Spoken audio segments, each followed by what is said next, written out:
waxaan rabaa inaan ka hadlo marka hore buuhoodle waxaan soo jeedinayaa amaan kartida iyo dadnimada ay u leeyihiin maxaan ku idhaahdaa halganka ilaa SSCD ilaa maanta waxaana jeclaystay inaan galabta halkan maxaan ku idhaahdaa gaarsiiyo fariimo madaxweynihii ka yimi marka hore madaxweynuhu dhammaan wuxuu salaamayaa dadka reer Khaatumo meel ay joogaanba isagoo ku sugan fadhiga cusub ee dawladda waxa uu amaan gaar ah u soo jeediyay gobolkan la yiraahdo Cayn iyo degmooyinkiisa sida feejigan ay u og yihiin cadawga halganka Khaatumana u garabhayaan qayb waa taas qaybta labaad waxa weeye waxa uu madaxweynuhu aad ugu amaanay dhammaan dadka reer Khaatumo muddadii yareeyda koobnayd doorashooyinkii iyo xafladii caleemasaarka muddada kooban ku suuro galay qaybtii weyneyd ee lixaadka lahayd ee ay dadku ka qaateen iyagoon u kala hadhin yar iyo weynba iyagoo waliba gacanta kale cadawga iskaga difaacay arinta kale waxa weeye halgankan aynu maanta ku jiraa waxa uu qaybsan yahay waa mid siyaasadeed mid xoog ah midnimo ah mid dhaqaale ah waxa la doonayaa ka siyaasadeedna in uu meel maro inta hadeerto maxaan ku idhaahdaa magacaaban ee golayaasha dawladda golaha sare ee dhaqanka madaxweynaha iyo madaxweyne ku-xigeenka baarlamaanka oo 32 xubnood wasiiradiina insha Allah in dhawaan ay soo baxaan baa la rajaynayaa intaas waa inta hagi doonta siyaasadda laakiin siyaasadda waxa dhaqan geliya waa shacabka weeye awoodda uu hadba siiyo marka maadaama ay yihiin afarta qodob halganka aynu maanta ku jiraa waxa la doonayaa reer Buuhoodle afartaba sida caadada u ahayd inay u diyaar garoobaan gacan lixaadna ka qaataan arinta kale ee dhabahaantii madaxweynuhu ka hadlaya waxa weeye oo barnaamijka dawladana kamid ah wuxuu ugu yeerayaa dhammaan dadka reer Khaatumo inay isdifaacaan dastuurka dawlad goboleedka Khaatumo waxa ku qoran waxa qofka uu dalka difaaci karaa markii loogu yeero iyo markii ay la soo gudboonaato waxaan hubaa madaxweynuhu iyo maamulkuba inay ugu yeerayaan waxay ugu yeerayaan bulshada meel ay joogto reer Khaatumo inay isdifaacaan bay ugu yeerayaan u soo banbaxaan isdifaac xorriyadooda iyo dadnimadooda iyo horumarkooda ayaa duulaan lagu yahay taasi waa fariin madaxweynaha ka timi waana mid hadii aanu xildhibaanada nahay aanu boorinayno oo ku garab taaganahay madaxweynaha arinta kale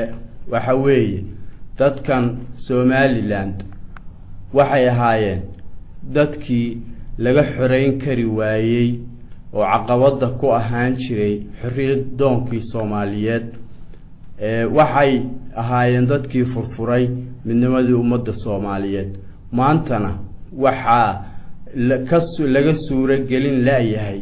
midnimadii ummadda Soomaaliyeed ee isdoonaysa taas oo ay hortaagan yihiin waana qowmkii dadkii ugu horeeyay ee goosi ku abaabulay ummadii midowga xornimada kaga qaadatay maxaan ku ilaadaa gumeystihii intaas kadib waxaan jeclaan lahaa inay reer Buuhoodle waan ku celinayaa u diyaar garoobaan difaac naf iyo maalba markaan reer Buuhoodle leeyahay kuma gaar ah reer Buuhoodle dadka kalena way la qabaan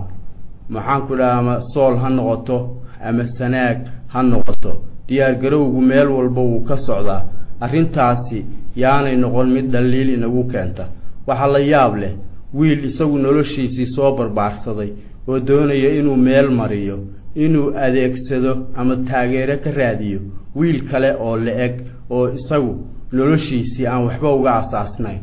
taas oo rabo inuu san fahminba inuu noloshiisii dib ugu jeesto oo uu wax ka soo asaasto arrimaha aan jeclaan lahaa inaan ka hadlo waa kuwaas waxa kale oo meesha ku jira dowlad goboleedka Khaatumo waa dhawaan bay curatay cagaheedii weli si dhab ah isuguma taagin inkastoo ay soo abuureed waqti dheer oo hadeer la oran karo ilaa 3 sano haddana intaaba caqabado ayaa hortaagnaan jiray caqabadahaasi waxay maanta ku suulayaan xoog la isu geeyo iyo maxaan ku ilaahdaa dhaqaalaha la isu geeyo iyo damiirka la walaaleeyo iyo midnimada la abuuro taas ayay ku dhalanaysaa cadawgana aynu kaga adkaan doonaa maxaan ku ilaahdaa dowlad goboleedka Khaatumo waxay jeceshahay dadka deriska la Puntland inay si walaalnimo gaar ahaan Puntland inay si walaalnimo oo nabada oo iskarabsiya ay ku wada noolaadaan maxaan ku ilaahdaa soo hodinahooda kaga wada noolaadaan isdhexmarka iyo kala ganacsiga adeegsiga jidadka iyo dekadaha inay aad iyo aad isugu furaadaan taasi waxa weeye walaalnimo ka dhaxaysa cadawga hadeerto nimankan ugu noqday reer Somaliland haddii ay qaataan door ka lamida oo ay nabad raadinayaan nabad ayaan anaguna doonayna Khaatumo waxay doonaysaa dawladda Itoobiya oo ah deriskeeda inay nabad kula noolaato waxay rabtaa inay iska kaashadaan xagga amniga gaar ahaan xuduudaha reer Khaatumo waxay ku dadaalaysaa Khaatumo inaanay maxaan ku ilaahdaa wax uga gudba xagga Itoobiya oo cadow ku ah Itoobiya aanay dhicin taasina waa dadaal ay maamulku ku jiro